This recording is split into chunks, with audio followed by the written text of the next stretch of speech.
We're officially in that dangerous window where leaks stop being boring and start getting a little too convincing. We're about a month out from Samsung's biggest launch of the year, and the Galaxy S26 Ultra is shaping up to be one of those phones that quietly fixes things people have been complaining about for years. Cameras that finally make sense, a RAM and storage combo that feels illegal in 2026, and a display feature that might actually change how you use your phone in public. Oh, and charging got faster? Kind of. Let's get into it. Starting with the cameras, because this is the first time in a long time Samsung's done something that actually matters instead of just flexing megapixels.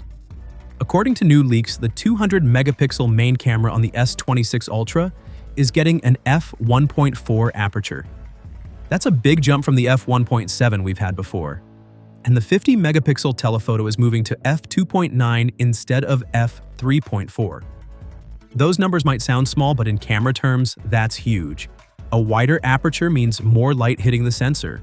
More light means cleaner photos, less noise, better night shots, and less reliance on aggressive processing. This isn't one of those upgrades that only looks good in a comparison chart. This is the kind that actually shows up when you take your phone out at night and your photo doesn't look like an oil painting.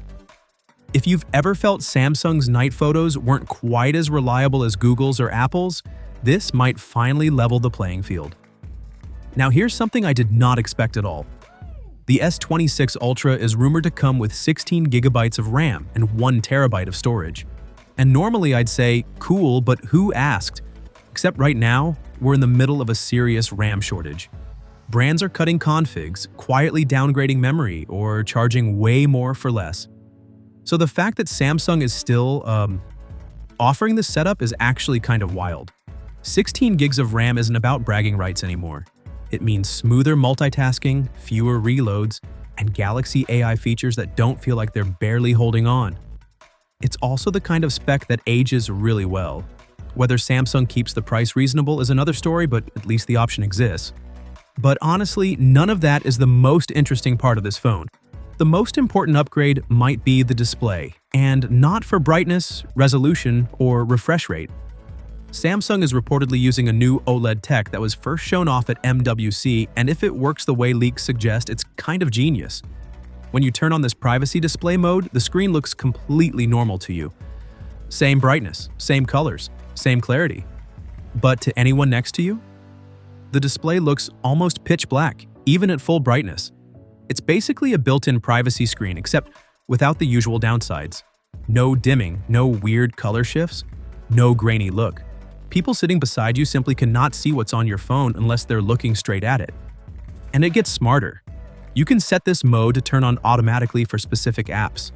So if you open WhatsApp, your email, or your banking app in public, privacy mode kicks in instantly.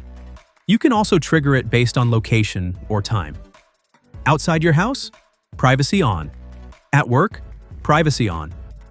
This is one of those features that sounds small until you realize how often you check sensitive stuff in public. There's still some confusion about whether this stays exclusive to the Ultra or comes to the regular S26 models too, but either way, it's one of the most practical features Samsung's teased in years. Now let's talk charging, because this one's a bit awkward. On paper, the Galaxy S26 Ultra is getting 60 watts fast charging, branded as Super Fast Charging 3.0. That's a decent jump from 45 watts. Sounds great, except the actual charging speeds barely improve. Leaks suggest the phone goes from 0 to around 75% in 30 minutes. The S25 Ultra already hits about 72% in the same time. So you're getting a big wattage increase for a very small real-world gain. That's not amazing. To be fair, Samsung tends to prioritize battery health and consistency over raw speed, and official numbers could still surprise us. But right now, this feels more like a marketing upgrade than a practical one. As for when all of this becomes official, Samsung is expected to unveil the Galaxy S26 lineup on February 26th. Pre-orders should open shortly after, with availability starting around mid-March in select regions. So yeah, this phone is shaping up to be interesting in a very Samsung way. Cameras that finally focus on light instead of just megapixels, a ridiculous memory option during a shortage, a genuinely useful privacy feature, and charging that at least sounds faster. I'm curious what you think, especially about that privacy display. Is that something you'd actually use or just a cool demo feature? Let me know, and if you want more S26 coverage as we get closer to launch, you know what to do.